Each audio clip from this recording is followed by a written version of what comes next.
갱년기 여성의 수면 장애에 대해서 알아보겠습니다. 갱년기를 경험하는 여성들은 여러 가지 불편한 증상들이 많이 생기게 됩니다. 그 중에서도 안면 홍조가 대표적으로 생기는 증상으로 알려져 있죠. 이 이외에도 심리적으로 불안한다든지 우울한 감정을 느끼기도 하고요. 더 나아가서 잠을 못 자거나 수면 무호흡증이 더 악화되는 걸로 알려져 있습니다. 갱년기 여성에서 수면 장애가 왜 생기는지, 그러면 어떻게 해야 되는지를 알아보고자 합니다. 갱년기 여성에서 불면증은 매우 흔한 증상입니다. 평균적으로 전체 여성의 약 12% 정도가 수면 장애를 경험하는데요. 40대 후반에서 50대 초반이 되면, 즉 갱년기 즈음에 다가서면 그 수치는 수면장애, 불면증은 약 40%로 높아진다고 합니다. 폐경이 된 뒤에도 불면증은 더욱 많이 생겨서 폐경 후 여성의 약 60%가 불면증 증상을 앓고 있다고 하니까요. 여성이 폐경이 되면 그동안 분비됐던 여성 호르몬인 에스트로겐하고 프로게스테론이라고 하는 호르몬이 점차 분비가 감소하게 됩니다. 이러한 호르몬의 변화가 폐경 후에 여러 가지 수면 장애를 일으킨다고 합니다. 특히 불면증과 수면 무호흡증을 흔히 일으킨다고 합니다. 에스트로겐은 수면 각성에 영향을 주는 세로토닌이라든지 여러 가지 신경 전달 물질을 높여주고 기능을 향진시키게 됩니다. 즉 에스트로겐이 분비가 잘 된다는 것은 건강한 수면을 유지하는 데 큰 도움이 될 수 있습니다. 또 하나는 에스트로겐은 우리가 잠잘 때 체온을 좀 떨어뜨리는 효과를 보인다고 합니다. 그래서 에스트로겐의 변화가 시작되는 생리 즈음의 여성들의 경우는 체온이 높아진 걸 경험하는 게 바로 에스트로겐이 변화가 생겨서 나타난다고 할 수 있겠습니다. 또 하나는 에스트로겐은 항우울 효과가 있습니다. 그래서 에스트로겐이 잘 분비되는 여성들의 경우는 심리적으로 많이 안정돼 있는데, 그런 생리의 변화라든지 폐경이 되게 되면 심리적으로 불안하고 우울한 감정을 흔히 느낀다고 합니다. 따라서 폐경기에 도달하게 되면 여성들은 체온이 굉장히 높아지게 되겠죠. 그때만 안면 홍조도 생기게 되고 자는 중에 식은땀도 흘리게 된다고 합니다. 이 때문에 체온이 떨어지지 않으니까 잠들기도 어렵고, 잠든 후에도 수면의 질이 낮아져서 자주 깨고, 또 심리적으로도 불안정해서 감정적으로 불안이나 긴장 상태가 연속으로 나타날 수 있습니다. 프로게스테론은 근육의 긴장을 좀 높여주는 효과가 있습니다. 특히 숨쉬는 근육인 혀뿌리, 상기도의 근육의 긴장도를 높여주게 되는데요. 이 프로게스테론이 농도가 낮아지게 되면 혀의 근육의 긴장도가 낮아져요. 낮에 깨어있을 때는 뇌가 혀의 긴장도를 높여주지만 잠들 때는 뇌도 자니까 혀의 긴장도가 약간 떨어지는데, 프로제스테론이 없어지게 되니까 혀의 긴장도가 떨어져서 기도를 막는 사태까지 벌어지게 됩니다. 젊었을 때는 코도 안 골고 새근새근 잘 자던 우리 어머니들이 폐경이 된 후에 남편보다 더 코를 골고 더 심하게 숨을 안 쉬는 수면 무호흡증이 생긴다고 합니다. 이 외에도 나이가 들면서 우리가 자고 깨는 거를 조절하는 생체 리듬의 변화가 생기고, 또 생체 시계의 노화로 인해서 잠자는 시간이 조금 당겨지게 됩니다. 그래서 초저녁 9시, 8시에 졸리고요. 막상 자려는 시간에 잠들기 어렵고 중간에 자주 깨는 일이 나타나게 됩니다. 신체도 약간 비만이나 복부 비만이 나타나게 되면서 신체의 변화 때문에 많이 우울하고 예민해진 상태가 됩니다. 이러한 예민하고 불안한 거는 신체 긴장도를 높이게 됨으로써 낮에는 짜증이 늘게 되고 밤에는 잠을 못 자는 걸로 연결될 수밖에 없습니다. 그러면 폐경이 된 후에 나타나는 수면장애가 어떤 건지 좀 알아보겠습니다. 흔히 보이는 수면장애는 안면 홍조, 불면증, 수면 무호흡증과 같은 수면 호흡장애, 심리적인 기분장애가 나타날 수 있습니다. 안면 홍조는 땀이 과하게 나는 증상과 함께 갑작스럽게 열감이 온몸을 휘감는 증상이라고 할 수 있습니다. 안면 홍조는 폐경기 여성의 약 75%에서 85%에서 나타난다고 할 정도니까 대부분의 여성에서 나타나죠. 두 번째는 불면증입니다. 에스트로겐과 프로게스테론이 부족하게 되면서 잠들기 어렵고 중간에 자주 깨게 되고요. 또 안면 홍조 때문에 열감과 식은땀이 자는 중에도 나타나기 때문에 잠을 드는데 상당히 어려움을 겪게 됩니다. 불면증은 일주일에 3일 이상 잠을 못 자는 것을 말합니다. 잠들기 어렵고 중간 자주 깨고 또 너무 일찍 일어나고, 이 때문에 나중에 너무 졸리는 증상이 나타나게 되겠죠. 낮에 짜증이 늘고 기억력과 집중력이 떨어지는 것들을 경험하게 됩니다. 일반적으로는 전체 성인의 7명 중에 1명이 불면증을 앓고 있다고 하는데요. 여성들의 경우에는 4명 중에 1명꼴로 불면증이 더 많다고 합니다. 세 번째는 수면 호흡 장애입니다. 수면 호흡 장애는 코골이나 수면 무호흡증을 총칭해서 부르는 말인데요. 억지로 잠들면 코를 골고 자고 또 숨을 안 쉬는 무호흡증이 생기게 되고, 이런 수면 무호흡증을 그대로 방치하게 되면 자다가 계속 자주 깨기 때문에 교감신경의 항진을 일으켜서 고혈압, 당뇨, 심장병, 뇌졸중과 같은 심뇌혈관 발생이 2배에서 4배 정도 높아지게 되고요. 또 비만이 약 2배에서 3배 정도 높아지게 됩니다. 그 호르몬 대체요법을 쓰게 되면 수면 무호흡증이 조금 적어진다고 하니까요. 폐경 자체가 수면 무호흡증을 일으키는 원인이 명백한 것 같습니다. 그 외에도 하지 불안 증후군이나 주기적 하지 운동증과 같은 다른 수면 장애도 흔히 생기게 됩니다. 하지 불안 증후군 또 유전성이 굉장히 강한데 폐경된 이후에 그 빈도수가 점차 증가되는 걸 볼 수 있습니다. 이 폐경된 여성에서 하지 불안 증후군과 주기적 하지 운동증이 나타나기 때문에 잠든 후에도 깊은 잠을 못 자게 되고 수면의 질이 떨어질 수밖에 없습니다. 지금부터 갱년기 여성에서 숙면을 취할 수 있는, 꿀잠을 잘 수 있는 팁을 말씀드리도록 하겠습니다. 첫 번째는 규칙적인 수면 루틴을 정하는 게 굉장히 중요합니다. 규칙적인 수면 루틴이라는 거는 매일 같은 시간에 자는 거고 매일 같은 시간에 깨는 겁니다. 이렇게 자고 깨는 리듬을 고정시키게 되면 우리의 생체 리듬이 일정한 패턴을 유지하게 됩니다. 밤에 자꾸 안 자게 되고 자다가 잠이 안 오면 핸드폰을 보게 되면 잠자는 생체 리듬이 뒤로 밀리게 돼요. 그러면 새벽에 자고 아침에 깨게 되는 상황이 발생하기 때문에 수면이 부족이 초래되고 주간 생활에도 많은 영향을 초래하게 됩니다. 두 번째는 낮잠을 적게 자야 됩니다. 낮잠은 한 20분 이내, 10분에서 20분 정도 자는 거는 집중력을 높이고 좋은 창의력을 높이는 데 큰 도움이 되지만 20분 이상 자게 되면 자다가 깨기도 어렵고 이걸 수면 무기력증이라고 말씀드렸죠. 낮에 깊은 잠을 이미 취했기 때문에 밤에 못 자게 됩니다. 그러면 정작 자야 될 시간에는 졸음이 안 와서 잘 수 없게 되니까 일주일 리듬이 또 망가지는 현상이 벌어지게 됩니다. 어젯밤에 2시간밖에 못 자도 같은 시간에 일어나서 활동하시고 낮에 조금만 주무시고 다음날 정해진 시간에 자도록 노력하셔야 됩니다. 세 번째는 우리가 먹고 마시는 음식들을 또는 음료를 조절하는 게 중요합니다. 잠을 방해하는 여러 가지 물질들 있죠. 대표적인 게 카페인입니다. 카페인은 우리 몸의 체내에 들어오면 4시간에서 6시간 정도 지나야지 반으로 줄게 되고요. 12시간이 지나야지 80%가 없어지게 되고 20%가 남아 있습니다. 그래서 카페인은 가급적이면 이른 시간에 드시고 용량을 적게 드시는 게 잠을 못 자는 분들한테는 반드시 지켜야 될 수칙이라고 할 수 있겠습니다. 술도 문제가 일으킬 수 있습니다.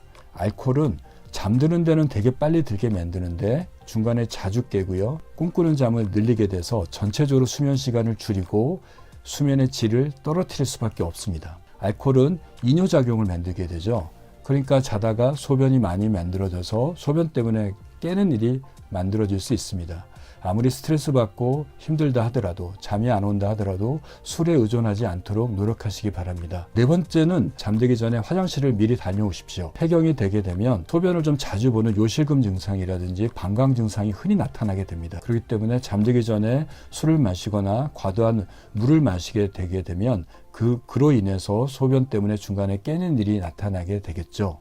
그래서 잠들기 한 서너 시간 전에는 물을 좀 가급적 적게 마시고 미리 화장실을 다녀오시기를 추천합니다. 다음은 스트레스를 줄이도록 노력하십시오. 폐경이 된 뒤에 많은 스트레스와 불안장애가 생기게 되고 이러한 과도한 스트레스나 불안장애는 몸의 긴장을 높이게 돼서 스트레스를 높이게 되고 수면을 방해하게 됩니다. 스트레스를 낮추기 위해서는 어떻게 해야 될까요? 스트레칭이나 요가 같은 거를 잠들기 1-2시간 전에 하면서 신체 긴장을 푸는 연습을 하셔야 됩니다. 복식 호흡을 배우셨다면 잠들기 1시간 전에 복식 호흡을 5분에서 10분 하시는 것도 추천드립니다. 이런 복식 호흡은 부교감 신경을 항진시켜서 우리 몸의 긴장도를 많이 낮추게 됩니다. 또 재미있는 본인이 좋아하는 취미 생활이나 운동을 배우시는 것도 좋을 수 있습니다. 그 다음은 몸의 온도를 낮추도록 노력하셔야 됩니다. 특히 잠들기 전에 체온을 낮추도록 하셔야 됩니다. 몸의 긴장을 풀면 체온이 낮아집니다. 그렇기 때문에 가볍게 샤워를 하시는 것을 좋습니다. 따뜻한 물로 하지 마시고요. 약간 미지근한 물로 샤워를 하셔서 체온의 온도를 1도에서 2도 정도 낮추도록 하십시오. 잠들기 전에 1도, 2도를 낮추게 되면 우리 몸은 잠들기 쉬운 조건으로 만들어지게 됩니다.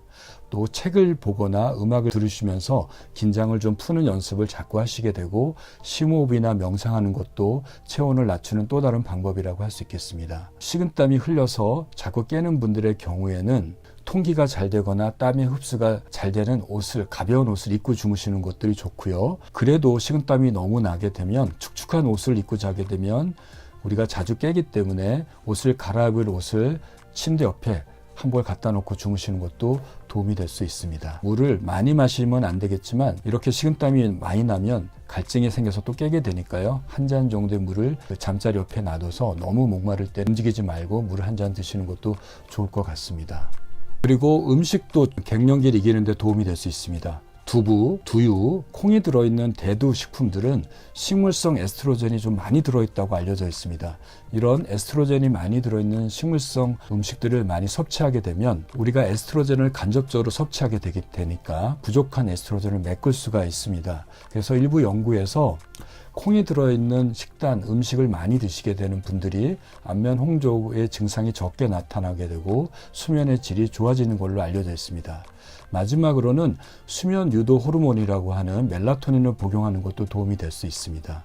멜라토닌의 경우는 체온을 낮추는 효과가 있습니다. 그래서 잠들기 1시간 전에 멜라토닌을 미리 복용하는 것도 체온을 낮추고 갱년기의 불면증을 개선하는 데 도움이 받을 수 있습니다. 여성들이 나이가 들면 폐경은 누구나 경험할 수밖에 없는 증상일 겁니다.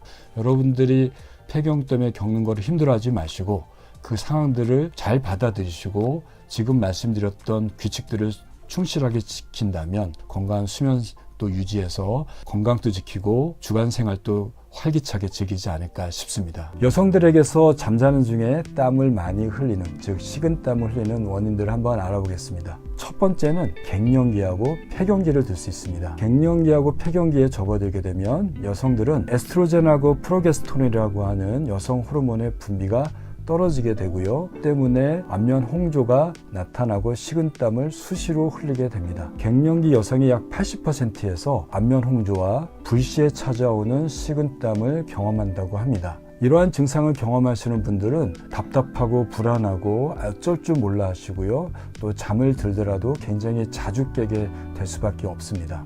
두 번째는 폐경이 되지 않은 여성에서 여성 호르몬의 변화가 생기는 거죠. 대표적인 게 여성들이 매달 경험하는 생리현상이라고 얘기할 수 있겠습니다. 생리가 다가오게 되면 여성 호르몬의 변화가 시작이 되고 일부 여성에서는 생리 직전에 식은땀을 많이 흘린다고 합니다. 이런 경우를 생리 전 증후군이라고 얘기를 하게 되고요. 이런 분들은 생리 직전에 수면의 질이 나쁘고 잠들기 어렵고 식은땀 때문에 중간에 깰 수밖에 없습니다. 또 여성에서 호르몬의 변화가 생기는 또 다른 원인은 임신일 겁니다. 임산부의 약 3분의 1이 안면 홍조나 식은땀을 임신 중에 경험한다고 합니다. 약 3분의 1은 출산한 뒤에도 일정 기간 동안 안면 홍조와 수면 중에 식은땀을 수시로 경험한다고 얘기를 합니다. 임신한 지 30주가 됐을 때 가장 피크로 최고조로 식은땀과 안면 홍조를 나타난다고 합니다. 출산 후에는 약 2주 후에 식은땀이 가장 많이 나타나다가 2주가 지나면서 점차 줄어들게 됩니다. 세 번째는 난소에 문제가 생겼을 때입니다. 난소의 기능이 나쁘거나 조기 난소 기능 부전인 경우에 젊은 나이에도 수면 중에 식은땀을 경험할 수 있다고 합니다. 이런 조기 난소 기능 부전은 40세 이전에 난소가 제대로 작동되지 않아서 폐경 증상과 같은 증상이 나타나고 또 불임의 원인이 될 수도 있게 됩니다. 네 번째는 불안하고 스트레스도 식은땀을 일으키는 원인이 될 수 있습니다. 여성의 약 3분의 1은 일생 살아가는 동안에 불안과 스트레스를 심하게 받고 불안 장애로 진단받는다고 합니다. 불안이 지속되게 되고 스트레스가 많게 되면 몸의 긴장도를 높여서 식은땀을 많이 흘리게 되고요. 땀샘이 굉장히 민감하게 반응해서 작은 스트레스나 작은 불안은 더 많은 땀을 만들어낸다고 합니다. 다섯 번째는 약물을 들 수 있습니다. 우리가 복용하는 약물들도 식은땀을 일으키거나 땀의 분비를 촉진시킬 수 있습니다. 부작용으로도 식은땀이 나타날 수 있는 거죠. 대표적인 약물로는 아스피린과 같은 진통제, 이부브로펜과 같은 항염증제 아니면 진통 소염제가 식은땀을 일으키는 약물로 알려져 있습니다. 항우울제의 일부 약물이나 SSRI로 알려져 있는 항우울제들도 식은땀을 일으킬 수 있습니다. 하지만 모든 항우울제가 일으키는 게 아니고 그 중에 일부만 식은땀을 유발할 수 있으니까요. 여러분들 오해가 없기를 바랍니다. 그 외에도 스테로이드 약물들도 식은땀을 많이 만듭니다. 몸의 대사 기능을 높이게 되고 몸을 흥분시키기 때문에 더욱 그렇습니다. 우리가 또 당뇨 환자들한테 쓰는 혈당 강화제, 즉 당뇨 약물들도 일부의 약은 식은땀을 만들 수 있습니다. 그러니까 당뇨약을 드시는 분들의 경우에도 이런 약제가 원인이 될 수 있습니다. 여섯 번째는 수면장애 중에 수면무호흡증, 특히 폐쇄성 수면무호흡증이 대표적인 수면 중에 식은땀을 일으킬 수 있습니다. 폐쇄성 수면무호흡증은 잠자는 중에 기도가 좁아져서 숨을 쉴 수 없기 때문에 뇌가 깨는 경우죠. 뇌가 자다가 깨어났으니까 몸의 긴장도가 높아지고 스트레스 호르몬이 갑자기 높아지게 돼서 여성 수면무호흡증 환자의 약 3분의 1이 잠자는 중에 식은땀을 경험한다고 합니다. 식은땀이 있는 수면무호흡증 환자들의 경우에는 폐쇄성 수면무호흡증을 양압기를 통해서 적극적으로 치료를 먼저 하는 것들을 추천드립니다. 일곱 번째는 흔히 경험하는 염증이 생기거나 감염이 있을 때 나타납니다. 감기를 걸렸을 때 잠을 자고 나면 땀을 흠뻑 흘리고 자는 경험은 다들 있었을 겁니다. 감염이 생기게 되면 염증 물질들이 우리 몸에 배출이 되고 염증 반응을 통해서 내부 체온을 굉장히 높이게 돼서 이 체온을 발산하기 위해서 온몸을 떨게 되고 그럼으로써 식은땀이 많이 나타나게 되겠죠. 염증 때문에 생기는 식은땀은 당연히 염증 치료를 먼저 하셔서 체온을 떨어뜨려야 될 겁니다. 여덟 번째는 다한증입니다. 땀이 과도하게 생기는 분들도 식은땀을 많이 흘릴 수 있게 되죠. 이런 다한증 환자는 잠잘 때도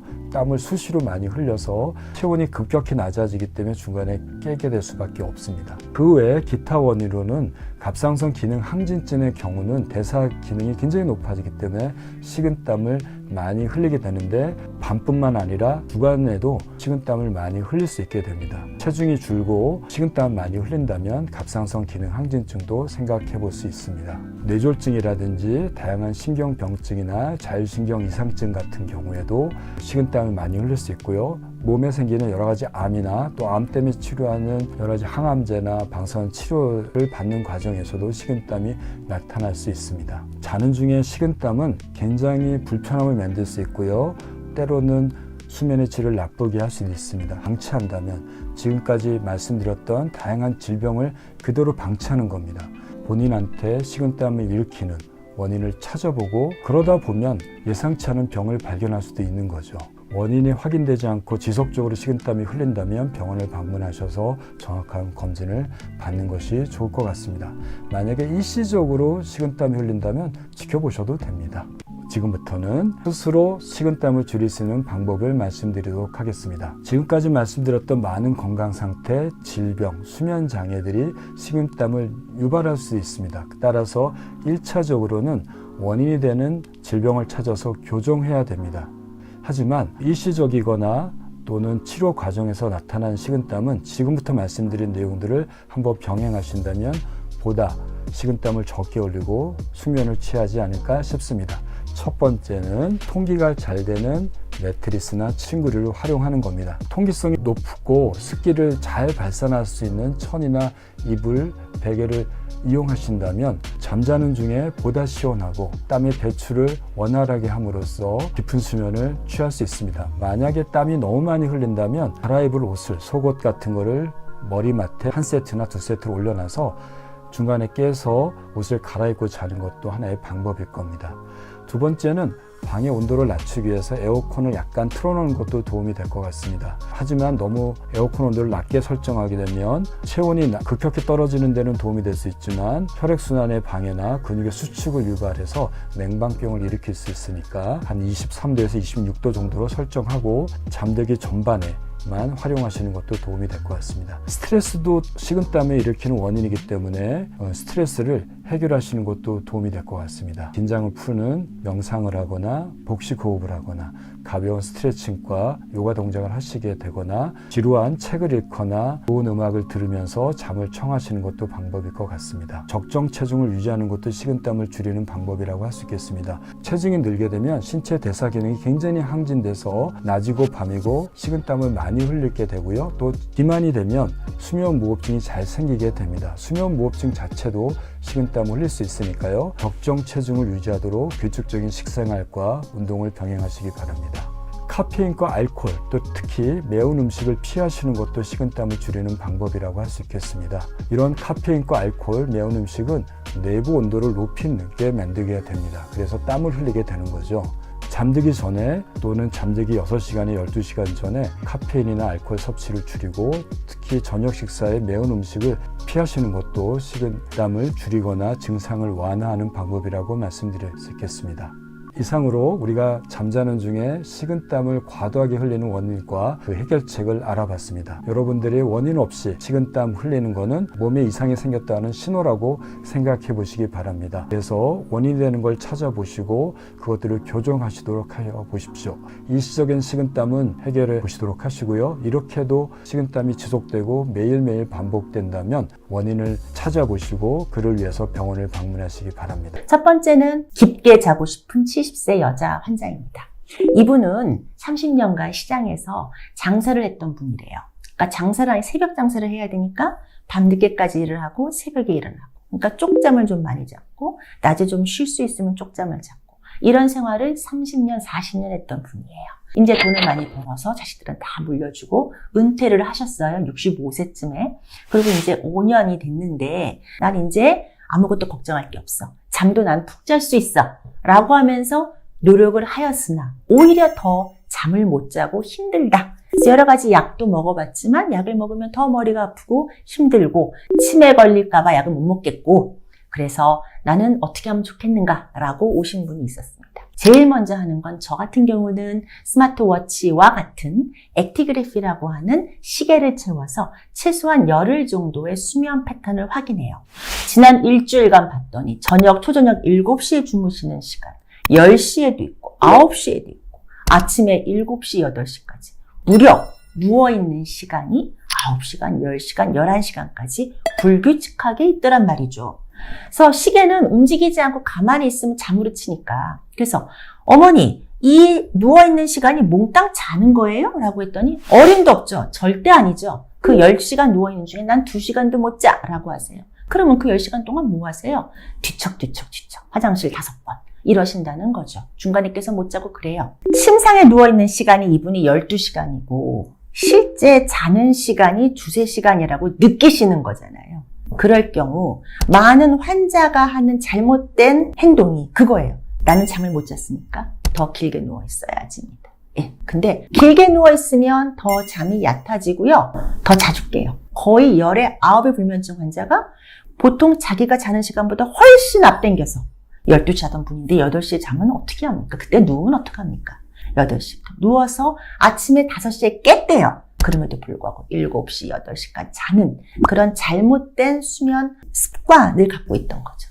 깊게 자고 덜 깨고 싶고 잘 자고 싶으면요. 침상에 누워있는 시간 줄이세요.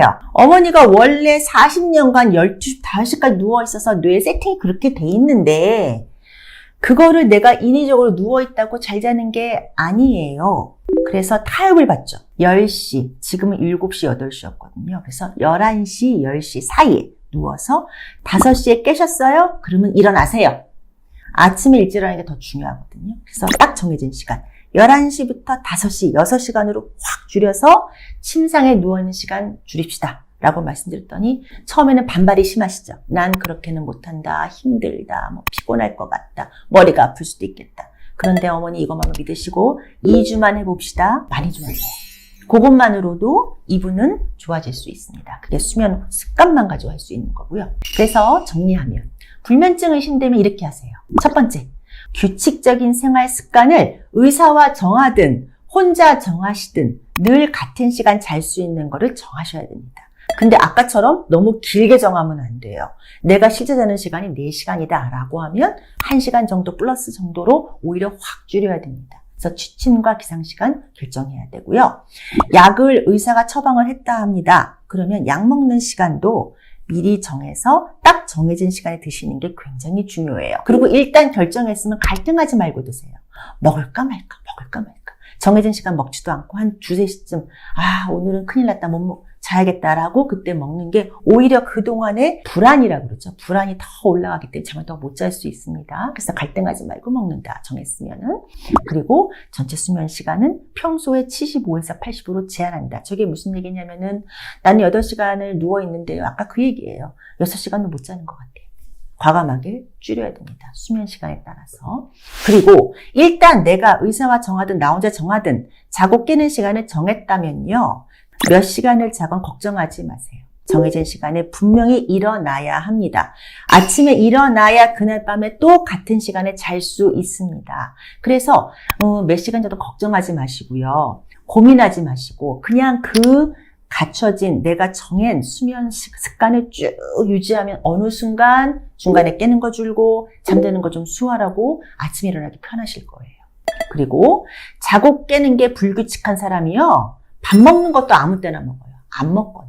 근데 살은 찌거든요. 그래서 저는 항상 자고 깨는 시간도 정하시고요. 밥 먹는 시간도 정하시라고 해요. 일정한 시간에 드세요라고 얘기하고 가능한 운동 시간도 가능하면 맞춰서 할 수 있는 시간에 늘 정해서 하시는 것이 가장 몸에 좋다라고 늘 말씀을 드립니다. 건강기능식품. 건기식은 의약품하고는 굉장히 다릅니다. 식약청에서 허가 자체가 달라요. 건기식은요, 기준이 이거예요. 먹을 수 있는가. 의약품은요, 몇 미리를 먹었고 얼마큼 먹었을 때 어떤 부작용과 어떤 성능이 있고 어떤 약물학적 문제가 있다는 게 굉장히 수년간 데이터, 임상시험 데이터 나와야만 허가를 받을 수 있는 약이에요. 그래서 많은 환자분들이 약을 처방하면 약전을 보시잖아요. 부작용이 여기서부터 여기까지 적혀 있어요. 이런 엄청난 부작용 갖고 있는 약을 나한테 어떻게 권할 수가 있느냐? 나는 아무것도 써있지 않는 건기식을 먹겠다라고 하시는데요. 그만큼 부작용이 나왔다는 건 그만큼 많은 연구를 했다는 거예요.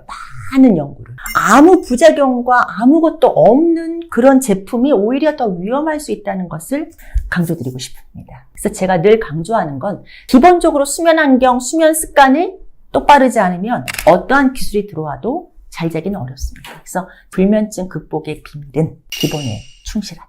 기본에 충실하다. 주적인 생활 습관이라든가 잠을 방해할 수 있는 여러 가지 강한 빛 자극이라든가 알코올, 또 카페인 이런 거를 멀리하면서 운동 열심히 하는 것. 이런 것들이 기본으로 되는 것이 가장 중요하고 그럼에도 불구하고 어려움이 있다면 전문가와 상의해서 여러 가지 기술로 슬립 테크로 이거를 좀 보상할 수 있도록 우리가 도움받을 수 있도록 해야 한다. 저와 같은 경우는 한 2, 3년 전에 느낀 그 증상은 손이 붓고 아침에 일어나면 관절이 뻣뻣하고 통증이 약간 생기는 증상이었어요. 이게 류마티스 관절염 아닌가 해서 병원에 가서 실제로 제가 검사를 항체 검사까지 다 했는데 아니었고요. 여러 가지 검사를 해보니까 이게 갱년기에 접어드는 걸로 진단이 됐습니다. 갱년기는 남성이든 여성이든 모두 다 자연스럽게 겪는 노화 현상의 하나라고 할 수가 있습니다. 그렇지만 남성은 남성 호르몬이 다소 완만하게 떨어지기 때문에 대부분 증상들이 이렇게 급격한 변화로 나타나지는 않습니다.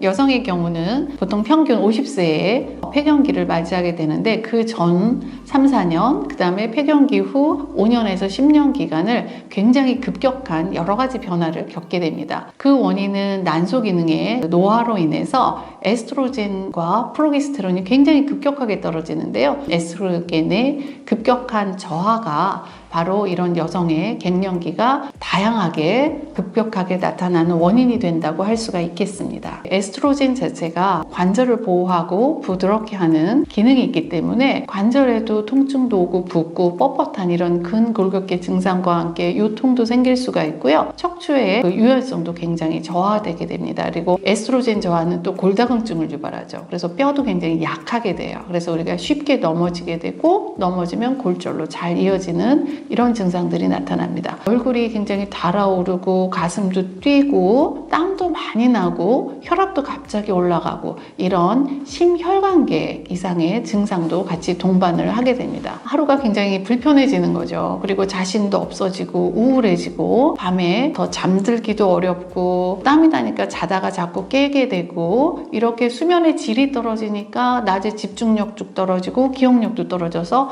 나 이게 조기치매가 오는 거 아닌가 이런 염려도 하게 되고 그렇게 되면 더 불안하고 더 우울하고 이런 여러 가지 기관들의 증상들이 복합적으로 나타나서 신문에 크게 났습니다. 갱년기 여성을 한마디로 표현하면 우울하고 잠 못 이루는 버럭 엄마다.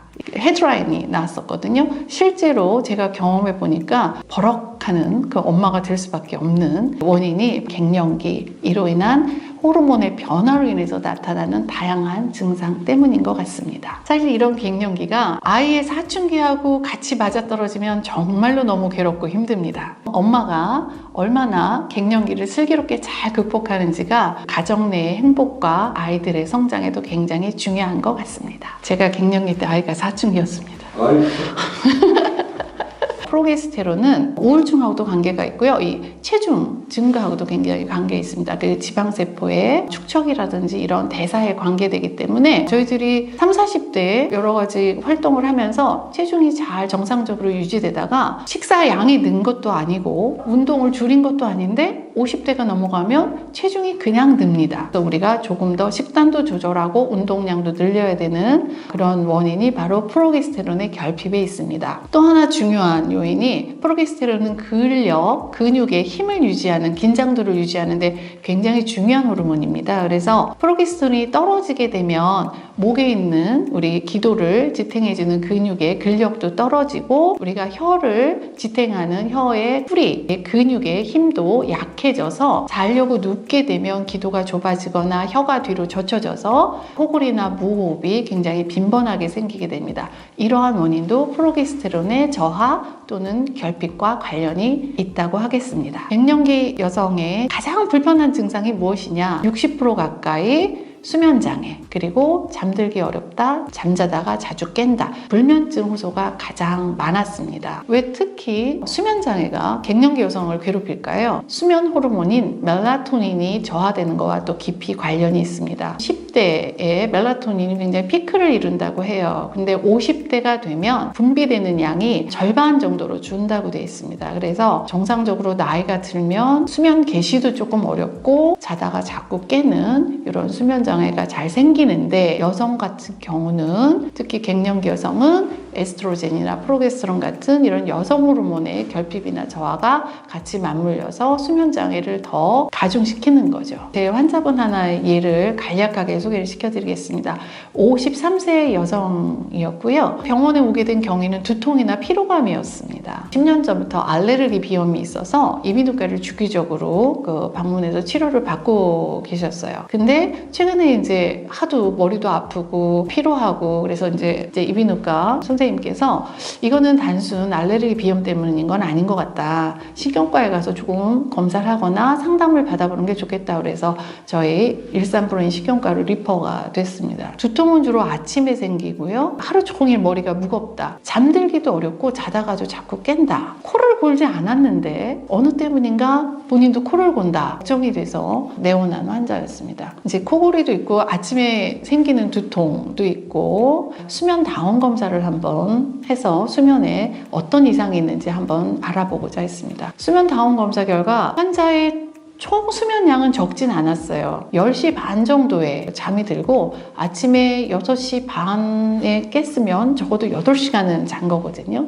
잠들기까지도 수면 잠복기라고 표현을 하는데 한 26분 정도. 30분 내면 저희가 정상으로 봅니다. 근데 조금 시간이 다소 걸리긴 했지만 그다지 나쁘진 않았어요. 근데 자다가 자꾸 깨는 일이 반복이 됐고 코골이도 굉장히 지속이 되면서 무호흡 지수가 한 12 정도, 1시간에 12회 정도 이상, 10초 이상 호흡이 50% 이상 낮아지는 완전 무호흡과 저호흡이 섞인 형태의 질환을 보였습니다. 그리고 중요한 것은 그 렘 수면이 정상적으로 저희가 하룻밤 잘 때 한 4, 5회 정도는 조금 나타나야 되는데 렘 수면 잠복기도 굉장히 길어서 잠들고 나서 거의 4시간 이후 한 250분 이상 걸렸고요. 렘 수면도 2회밖에 나타나질 않았고 깊은 수면 자체가 형성이 안 돼 있었습니다. 수면 다원 검사에서 렘 수면이 굉장히 늦게 나타나면서 2회밖에 없고 깊은 수면이 없고 이런 것들이 낮에 집중력 저하나 피로도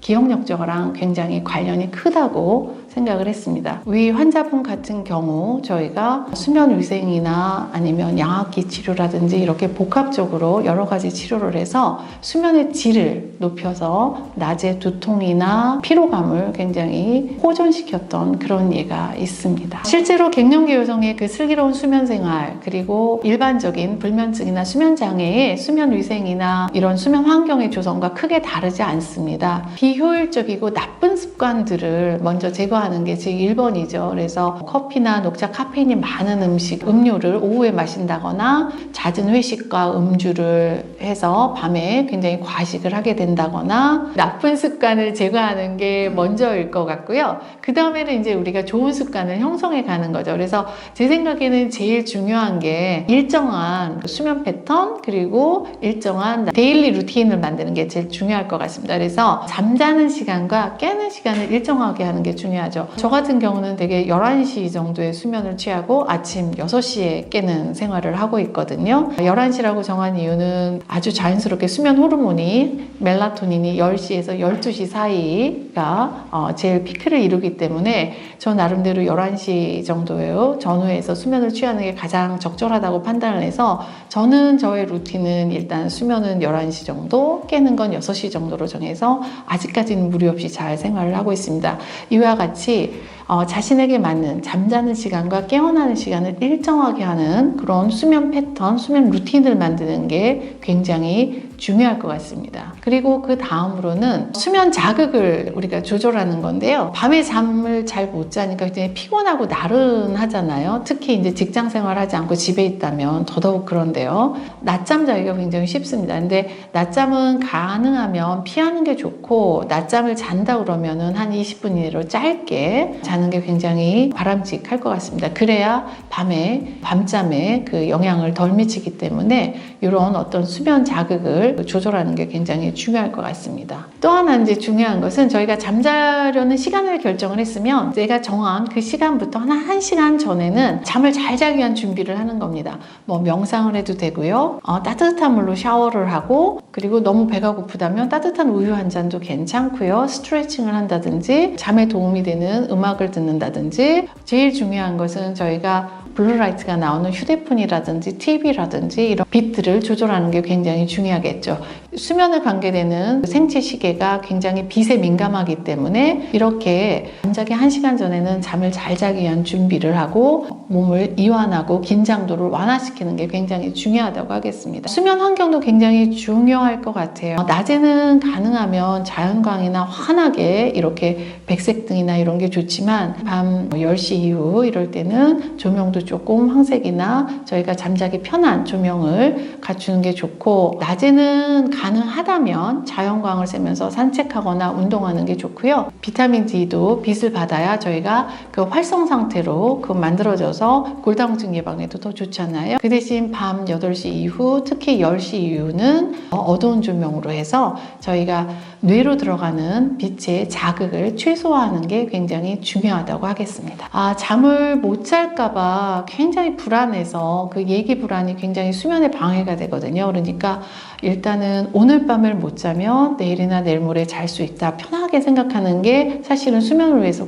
굉장히 중요할 것 같고요. 이제 잠을 자기 위해서 미리 졸리지도 않은데 침대에 가서 누워서 계속 천장을 쳐다보면서 숫자 세면서 잠잘 때까지 기다리는 것은 굉장히 좋지 않은 방법입니다. 차라리 잠자기 위해서 우리가 1시간 정도 긴장을 풀고 이완하고 이런 준비 기간 중에 조금 졸리다 싶으면 그때 잠자리에 들어가서 잠을 취하는 것이 더 바람직하다고 하겠습니다. 아마 이미 다 알고 계신 거를 제가 다시 한번 말씀드린 거일 수도 있습니다. 사실 가장 기본적인 게 가장 어렵잖아요. 그러니까 우리가 알아도 지키기가 어려운데 누군가 옆에서 계속 코칭을 해주고 반복해서 얘기해 준다면 우리가 좋은 습관을 만드는 데 도움이 될 것 같습니다. 저희가 기저질환으로 우울증이라든지 불안증이라든지 다른 질환이 있으면 같이 조절을 한다면 아마도 수면을 개선하는 데 크게 도움을 받을 수 있을 것 같습니다. 우리나라의 모든 갱년기 여성들이 달콤한 수면을 이룰 때까지 함께 고민하고 노력해 봤으면 좋겠습니다. 좀 몇 가지 정도 한번 얘기 좀 해볼까요? 네. 갱년기가 시작되면 여성들이 자기 상실감, 불안과 우울, 홍조로 인한 잠을 못 자는 증상에서 본인이 아무리 노력해도 좋은 수면 습관을 갖기가 상당히 어렵습니다. 오늘 한원정 원장님께서 말씀해 주셨던 슬기롭게 갱년기를 극복하는 내용들이 별반 새로운 게 없을 수도 있으나 진리는 여기에 숨어 있습니다.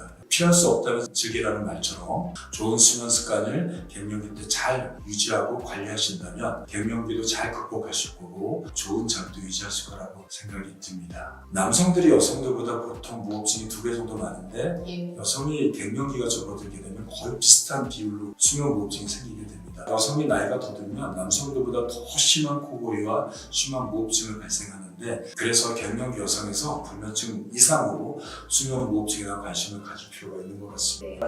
일산 지역에 정말 꿀잠 투구가 인정하고 공인할 수 있는 좋은 수면 센터가 생긴 것 같습니다. 일산 브레인 신경과 의원을 기억해 주시면 감사하겠습니다. 네, 감사합니다. 감사합니다.